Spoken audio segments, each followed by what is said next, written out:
आज की क्लास में हम ग्रामीण विकास एवं समाज के शेष महत्वपूर्ण टॉपिक्स का अध्ययन करेंगे।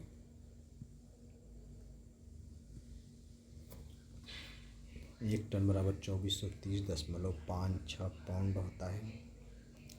907.158 किग्रा होता है।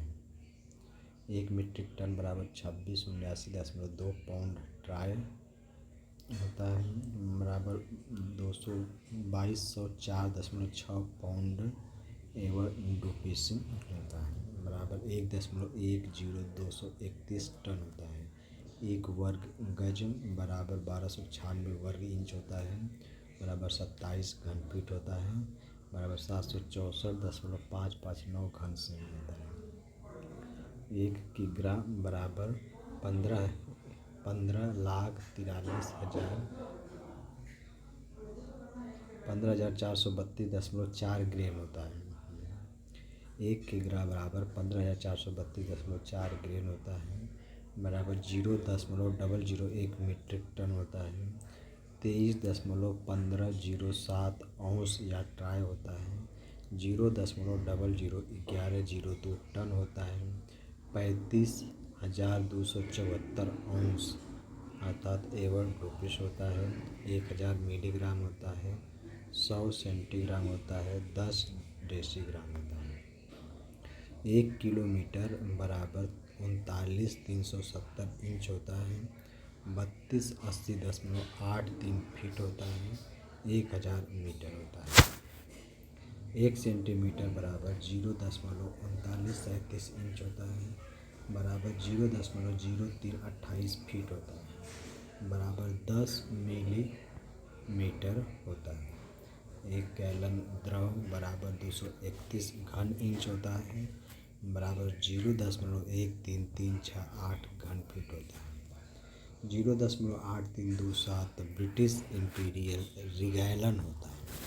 3.78543 घन डेसीमीटर होता है। लंबाई मापने के मात्रक यूनिट्स ऑफ लेंथ मेजरमेंट्स। एक गज बराबर 1 यार्ड बराबर 0.91 metres is equal to 36 inch. एक हाथ इज इक्वल टू हाफ गज आधा गज बराबर 18 इंच। एक गट्ठा बराबर 5.5 हाथ। एक गट्ठा या लट्ठा बराबर 5.5 हाथ बराबर 3.25 गज। 2.75 गज बराबर 99 इंच। एक जरीब बराबर 55 गज। एक जरीब बराबर कितना गज? एक जरीब में कितना गज होता है? 55 गज। क्षेत्रफल मापने के मात्रक यूनिट्स ऑफ एरिया मेजरमेंट। एक उनवासी बराबर 24.5025 वर्ग इंच। एक कचवासी बराबर 20 उनवासी। एक बिसवासी बराबर 20 कचवासी। एक वर्ग गट्ठा 7.5625 वर्ग गज। 7.5625 वर्ग गज। 9,801 वर्ग इंच।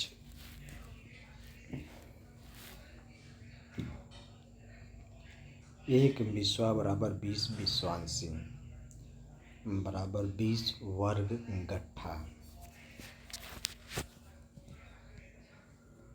एक बिस्वा बराबर 20 बिस्वांशी बराबर 20 वर्ग गट्ठा। एक कच्चा बीघा बराबर 6/2/3 बिस्सा। एक कच्चा बीघा बराबर कितना? 6/2/3 बिस्सा। एक कच्चा बिस्सा बराबर 6/2/3 बिस्सा। 1008 वर्ग गज और 3 वर्ग फुट। एक कच्चा बीघा बराबर 1008 वर्ग गज और 3 वर्ग फुट। 843 वर्ग मीटर। एक पक्का बीघा बराबर 1 वर्ग जरीब। एक पक्का बीघा बराबर 1 वर्ग जरीब बराबर 3 कच्चा बीघा। एक पक्का बीघा में कितना कच्चा बीघा होता है? 3 कच्चा बराबर 20 बिस्वा बराबर 3025 वर्ग गज बराबर 2529 वर्ग मीटर बराबर 27225 वर्ग फीट। एक पक्का बीघा 1 वर्ग जरीब के एक पक्का बीघा 1 वर्ग जरीब के 3 कच्चा बीघा के 20 बिस्वा के 3025 वर्ग गज के 2529 वर्ग मीटर के 27225 वर्ग फीट के बराबर होता है। एक एकड़ बराबर 4840 वर्ग गज बराबर 46.8 वर्ग मीटर 4046.8 वर्ग मीटर।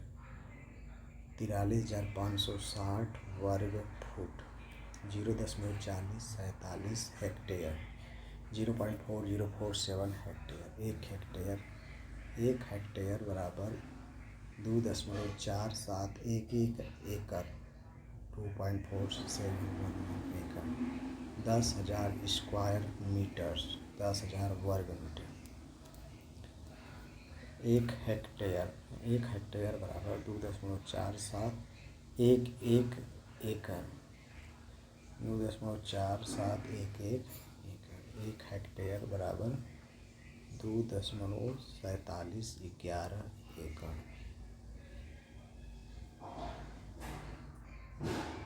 बराबर 10,000 वर्ग मीटर।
आपसे अभी तक उनके वर गुजरे हैं काफ़ी महंगे साबित हुए, तो वो चाहेंगे कि जो उनके मेन गेंदबाज हैं उनके ओवर ज़्यादा रहे। और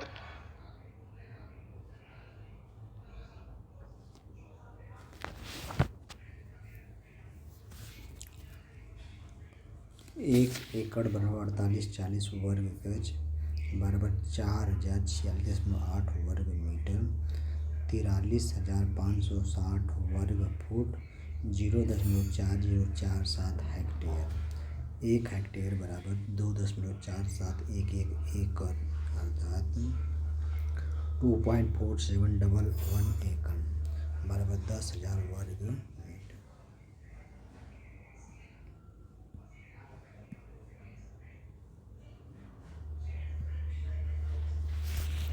लेखपाल के दायित्व व कार्य क्षेत्र। ज्यूरिसडिक्शन एंड टास्क ऑफ लेखपाल। नियमित कार्य। तहसील में उपस्थिति। तहसीलदार द्वारा प्रति माह नियत की गई तिथि पर सभी लेखपालों की उपस्थिति अनिवार्य होगी और अपनी उपस्थिति में अपना वेतन जो उसे प्राप्त करेगा तथा ऐसे प्रतिवेदन प्रस्तुत करेगा जो अपेक्षित है। कलेक्टर के हलके के दौरे में यदि लेखपाल अपने हलके में उपस्थित नहीं होता है तो कलेक्टर अपने प्रभाव से उस लेखपाल को निलंबित कर सकता है। यह निलंबन 1 माह तक की अवधि तक प्रभावी रह सकेगा। रजिस्ट्रार कानूनगो को दिया जाने वाला प्रतिवेदन। उपर्युक्त उपस्थिति के अवसर पर लेखपाल लेखपाल उस वेतन को जो उसे पाना हो प्राप्त करेगा। रजिस्ट्रार कानूनगो को निम्नलिखित के संबंध में लिखित रिपोर्ट देगा। ऐसे सभी मामले जिनमें परिच्छेद क 155 के उपपरिच्छेद 3 और 4 में निर्दिष्ट इंद्राजों की शुद्धि अपेक्षित है। पेंशनरों की मृत्यु या अदृश्य होने के सभी मामले। ग स्वामित्वों या अन्य व्यक्तियों की मृत्यु जिनके कारण खेवट में कोई परिवर्तन करना आवश्यक हो और साथ ही उनके उत्तराधिकारियों के नाम। घ सभी बंधकें विक्रय या अन्य संक्रमण ठेके और पारिवारिक निर्धारण जिनके कारण खेवट में कोई परिवर्तन करना आवश्यक हो। परिच्छेद 176 7 में निर्दिष्ट खेवट के सभी काबिज और गैर काबिज इंदराज। च माफीदारी द्वारा राजस्व मुक्त भूमि का संक्रमण। 6 परिच्छेद 186 में निर्दिष्ट रक्षित भूमि के सभी मामले। ज परिच्छेद क 102 ख में निर्दिष्ट जोतों में सम्मिलित सभी आकृषित भूमि। झ उन व्यक्तियों की सूची जिसका भूलेख निरीक्षक द्वारा परिच्छेद 423 5 के अंतर्गत गांव सभा में निहित भूमि पर अनधिकृत कब्जा पाया गया है। 3 रजिस्ट्रार कानूनगो से खेवट और खतौनी में हुए परिवर्तनों के संबंध में आदेश प्राप्त करेगा और कोई अन्य आदेश भी जो जारी किए गए हों प्राप्त करेगा। इस प्रयोजन के लिए वह सदैव अपने साथ खतौनी और खेवट को तहसील में लाएगा। आपदाओं की रिपोर्ट। लेखपाल के हल्के में आपदाओं के आगमन के संबंध में उसके निम्नलिखित कर्तव्य होंगे।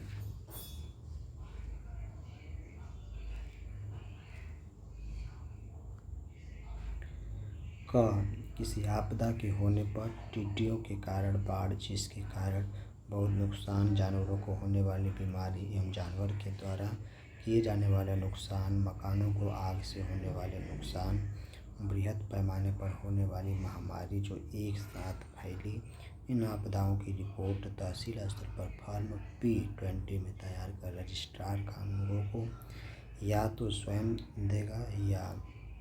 देगा अथवा यदि वह तहसील मुख्यालय से 8 किलोमीटर के घेरे के बाहर रहता हो तो उसके पास बैरक पत्र द्वारा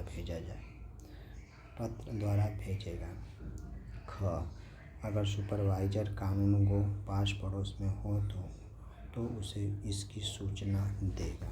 ग यदि उसके हलके में बीमारी बराबर बनी रहे तो ऐसी सूचना छपे हुए आकार पत्र P20 में महीने में एक बार भेजेगा और वह रजिस्ट्रार कानूनगो के पास प्रत्येक महीने के 24वें दिनांक को अवश्य पहुंच जानी चाहिए। ग इसके अतिरिक्त परिच्छेद 39 क में दी गई व्यवस्था के अनुसार पशु चिकित्सा विभाग को प्रतिवेदन भेजेगा।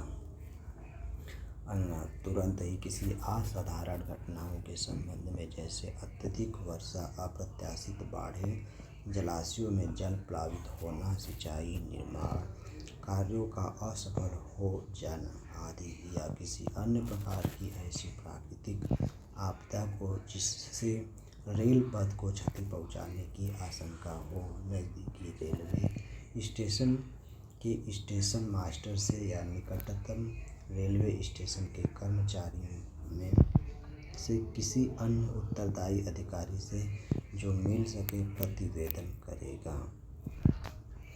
क्षेत्र में भारी बाढ़ आने की दशा में लेखपाल संबंधित स्टेशन मास्टर को प्रतिवेदन भेजेगा, विशेषतः उस समय जब प्रतिस्रोत की ओर पानी जमा हो जाए या जब पुलों पर से अत्यधिक बहाव है। नोट: शहर तथा कस्बों में जिलाधिकारी लेखपालों को आग लग जाने से हुई मकानों या अन्य संपत्ति की क्षति के तथा पशुओं और मनुष्यों की महामारियों के फैलने के प्रतिवेदन करने से मुक्त कर सकते हैं।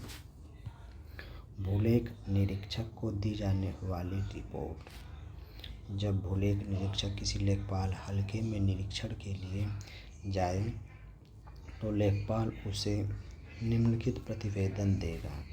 परीक्षित इंद्रराज में पाई गई सभी अशुद्धियाँ। 2. किसी अकृषि भूमि की प्रकृति में कोई परिवर्तन। 3. पैमाइश या सीमा के चिन्हों का नष्ट होना या उनका खराब हो जाना जिसके कारण नवीकरण या मरम्मत की जानी अपेक्षित हो। 4. ऐसी शर्तों का उल्लंघन जिनके अधीन राज्य सरकार की ओर से पट्टा या अनुदान मिला हो। 5. कछार क्षेत्रों और जल प्लावित क्षेत्रों के सभी मामले लगभग क्षेत्रफल सहित और परिच्छेद 66 या क 66 में उल्लिखित भूमि का विवरण। 6. उत्तर प्रदेश जमींदारी विनाश और भूमि व्यवस्था अधिनियम 1950 में या यूपी टेनेंसी एक्ट 1939 की धारा 46 में अभिप्रेत विलय के सभी मामले। 7. भू राजस्व की अदायगी से मुक्त भागों की समाप्ति के सभी मामले। 8. नजुल भूमि या राज्य सरकार या संघ सरकार के स्वामित्व की अन्य संपत्ति के अतिक्रमण के सभी मामले और गांव सभा में निहित संपत्ति में अतिक्रमण के सभी मामले। उत्तर प्रदेश अधिकतम जोत सीमा आरोपण अधिनियम 1960 के अंतर्गत राज्य सरकार में निहित अतिरिक्त भूमि पर अतिक्रमण के सभी मामले। 9.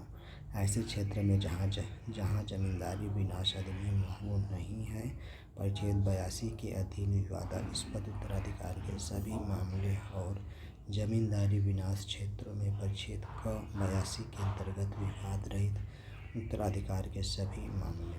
10. गांव सभा की भूमि की पट्टेदारी अधिकतम जोत सीमा का आरोपण अधिनियम के अधीन घोषित अतिरिक्त भूमि के पट्टेदारों की भूमि राज्य सरकार की भूमि पर अतिक्रमण के सभी मामले।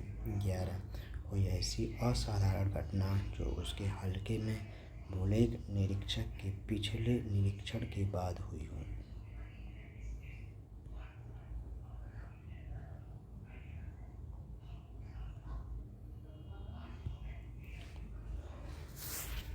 लेखपाल द्वारा रखे जाने वाले कागज पत्र क्रमांक, कागजात के प्रकार, विवरण।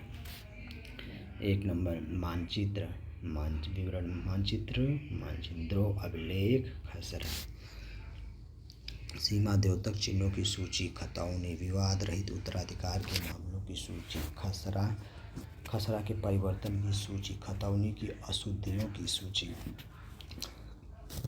खतौनी की त्रुटियों का शुद्ध पत्र, स्वामियों का चतुर्वर्षीय खेवट, पुख्तेदारों का चतुर्वर्षीय खेवट, उपस्वामियों का चतुर्वर्षीय खेवट, बंधक किए गए क्षेत्रों की सूची, खेवट की त्रुटियों की सूची।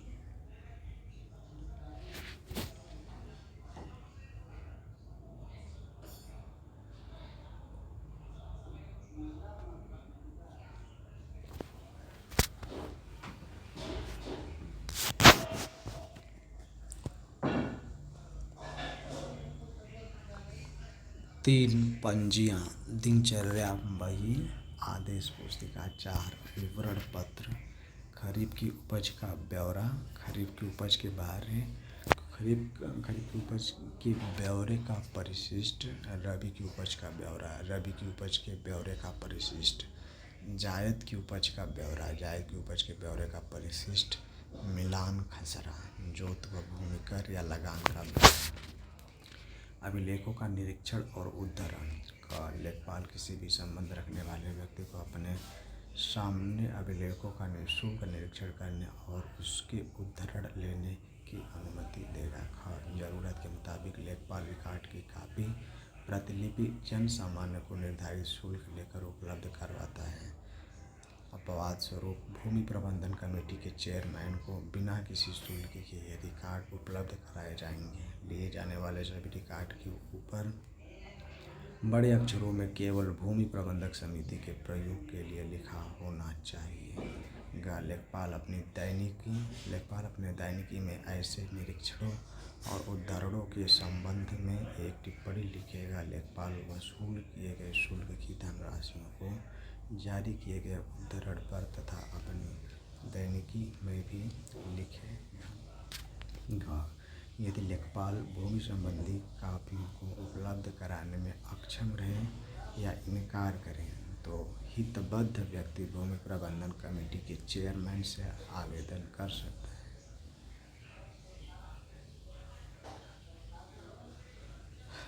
चालू खतौनी का उद्धरण प्राप्त करने के लिए कोई भी इच्छुक व्यक्ति यदि उसके लिए सुविधाजनक हो तो तहसील से उद्धरण प्राप्त कर सकता है। राजस्व विभाग के आदेशों के संबंध में किसी बात के होते हुए भी तहसील से जारी की जाने वाली खतौनी की नकल की फीस लेखपाल से उद्धरण लिए जाने वाले उपरोक्त मामले में निर्धारित फीस के समान होगी।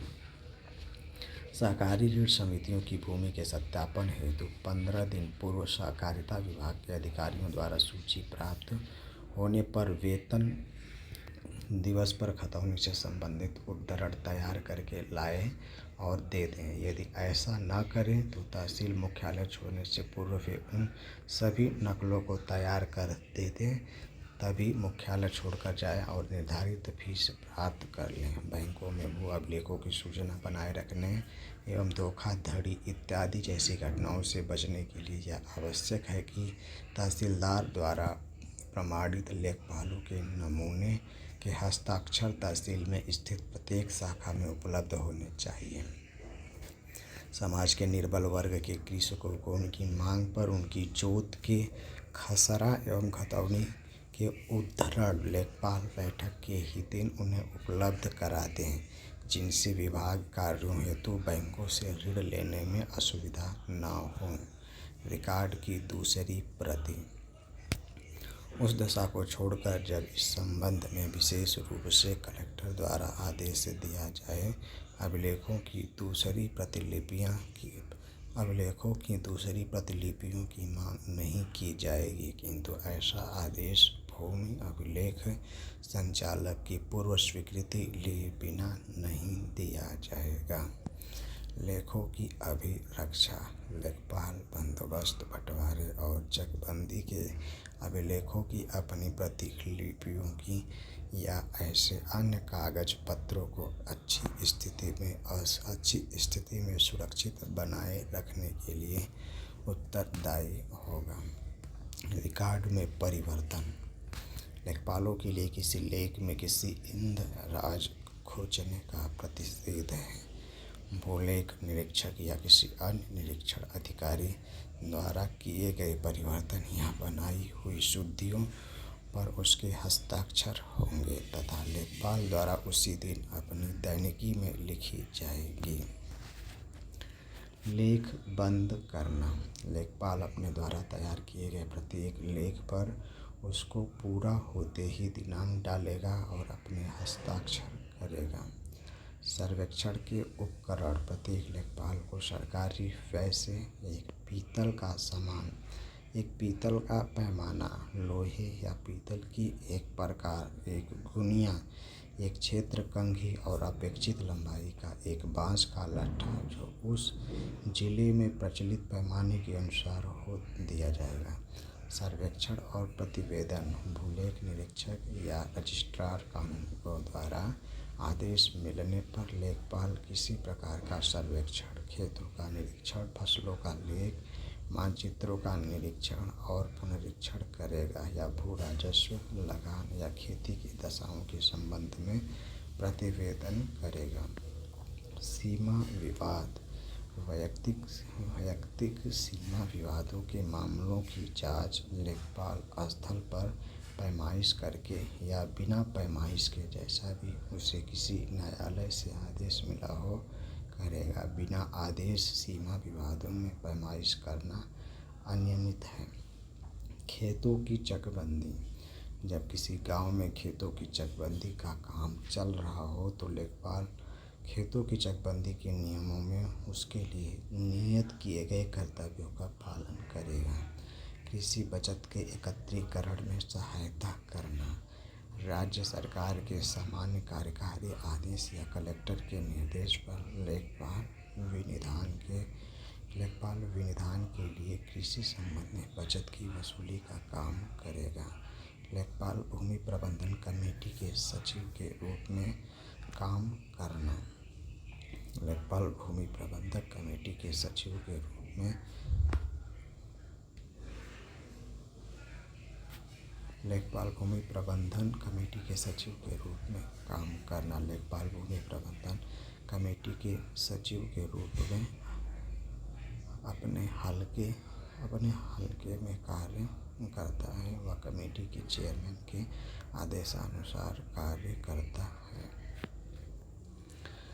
लेखपाल को सभी मीटिंगों में भाग लेना पड़ता है तथा किसी भी मांगी गई सूचना या रिकॉर्ड की जानकारी आवश्यकता अनुसार उपलब्ध करानी पड़ती है। मांग और वसूली की जमाबंदियों की तैयारी करना। लेखपाल उत्तर प्रदेश जमींदारी विनाश और भूमि व्यवस्था नियमावली के नियम 218 और 219 तथा समय समय पर जारी किए गए उत्तर प्रदेश भू राजस्व अनुदेशों के अनुसार प्रत्येक गांव के लिए मांग पूंजी तथा भू राजस्व से संबंधित अनुरूप अभिलेखों को तैयार करेगा। उपयुक्त अभिलेखों को तैयार करने का कार्य तहसील के मुख्यालय पर किया जाएगा। लेखपाल पृथक रूप से प्रत्येक गांव के लिए गांव सभा के असामियों के लिए मांग और वसूली की जमाबंदी तैयार करेगा। अन्य विभागों के संबंध में कर्तव्य। सिंचाई विभाग सिंचाई नियम संग्रह के फॉर्म संख्या 10/5 में एक सूचना जिसमें नहर के अमीन द्वारा गांव में अंतिम पैमाइश आरंभ करने का दिनांक होगा हो गाँव की चौपाल में लगा दी जाए। यह जब सिंचाई नियम संग्रह के फॉर्म संख्या 45/5 में नहर के जिलेदार से तहसीलदार ऐसे नाम की सूचना लेखपाल को दी जाए तो लेखपाल के लिए आवश्यक होगा कि वह नियत तिथि व स्थान पर उपस्थित होकर उद्देश्य पूर्ति हेतु सहयोग तथा आवश्यक सूचनाएं प्रदान करेगा। स्वास्थ्य विभाग। लेखपाल अपने हलके में फैलने वाले कॉलेरा, प्लेग या अन्य महामारी की सूचना चिकित्सा अधिकारी को देता है। पशुपालन विभाग।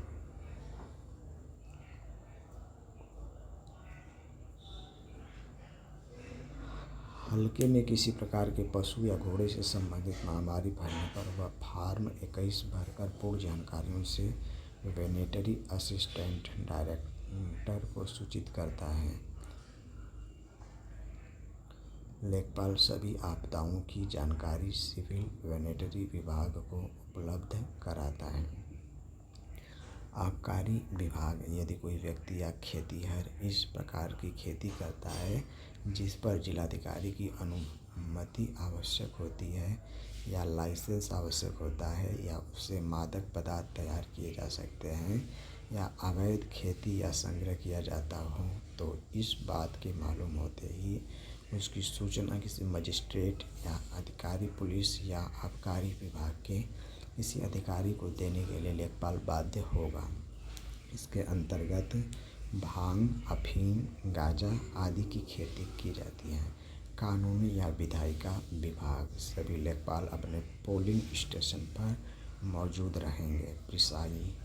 प्रिसाइडिंग अधिकारी के अंतर्गत लेखपाल के मातहत वोटरों की पहचान करेंगे और सही वोटरों को मत देने हेतु आज्ञा प्रदान करेंगे।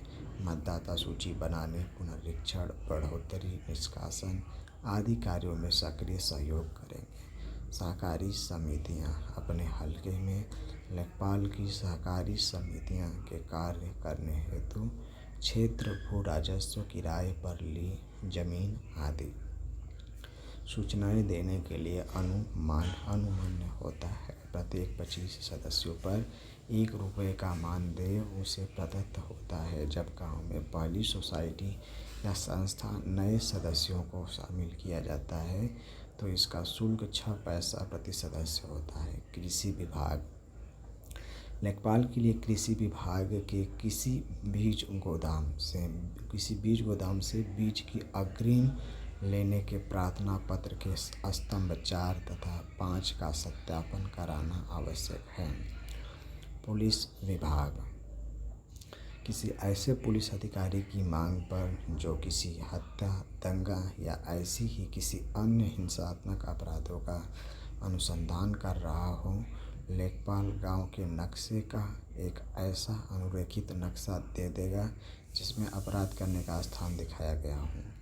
लेखपाल अनुरेखित नक्शे पर अपने हस्ताक्षर नहीं करेगा।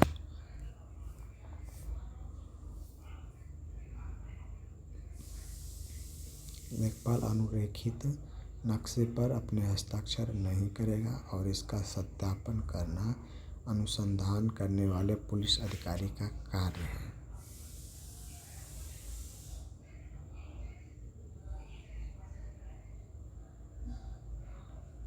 उत्तर प्रदेश के मंडल एवं उनके अंतर्गत जिले। क्रम संख्या मंडल मुख्यालय जिलों की संख्या: 1 सहारनपुर 3, 2 मुरादाबाद 5, 3 मेरठ 6, 4 आगरा 4, 5 अलीगढ़ 4, 6 बरेली 4, 7 लखनऊ 6, 8 कानपुर 9 झांसी 10 चित्रकूट धाम बांदा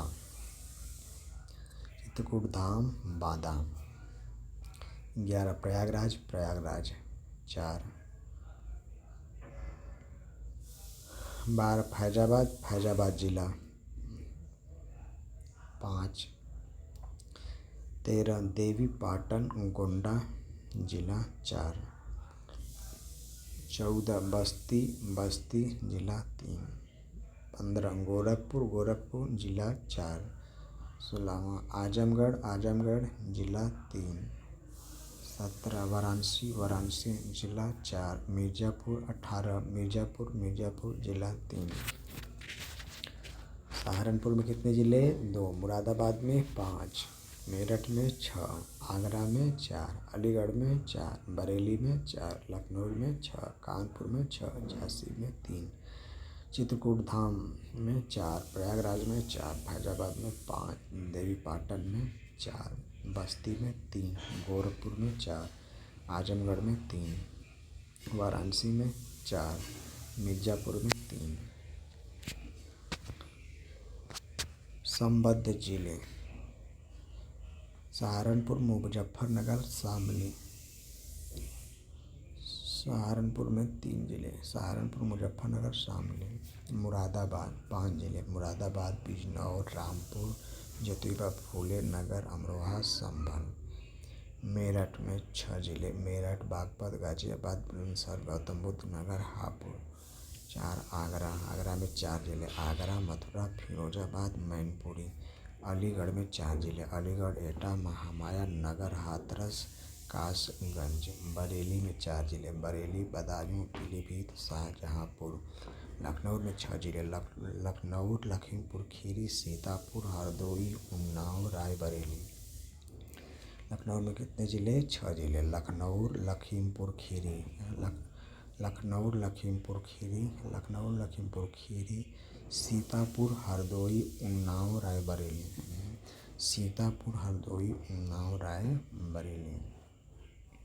कानपुर में 6 जिले: कानपुर फर्रुखाबाद कन्नौज इटावा कानपुर देहात रामाबाई नगर औरैया।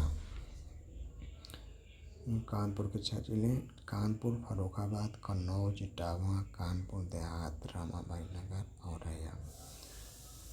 झांसी में 3 जिले: झांसी जालौन ललितपुर। बांदा में 4 जिले: बांदा हमीरपुर महोबा चित्रकूट। प्रयागराज में 4 जिले: प्रयागराज कौशाम्बी फतेहपुर प्रतापगढ़। फैजाबाद में 5 जिले: फैजाबाद बाराबंकी अम्बेडकर नगर सुल्तानपुर अमेठी। गोंडा में 4 जिले: गोंडा बहराइच श्रावस्ती बलरामपुर। बस्ती में 3 जिले: बस्ती सिद्धार्थनगर संत कबीर नगर।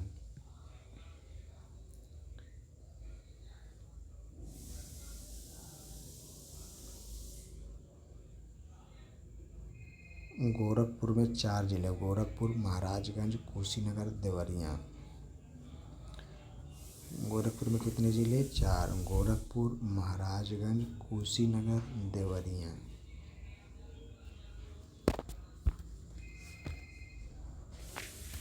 गोरखपुर, महाराजगंज, कुशीनगर, देवरिया। आजमगढ़ में 3 जिले, आजमगढ़, मऊ, बलिया।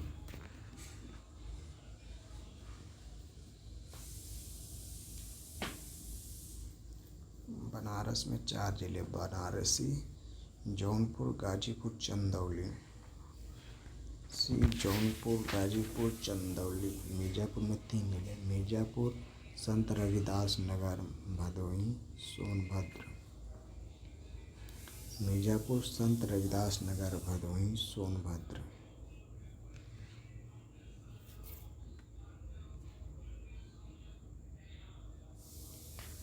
ग्रामीण समाज के सभी अध्याय यहीं समाप्त होते हैं। धन्यवाद।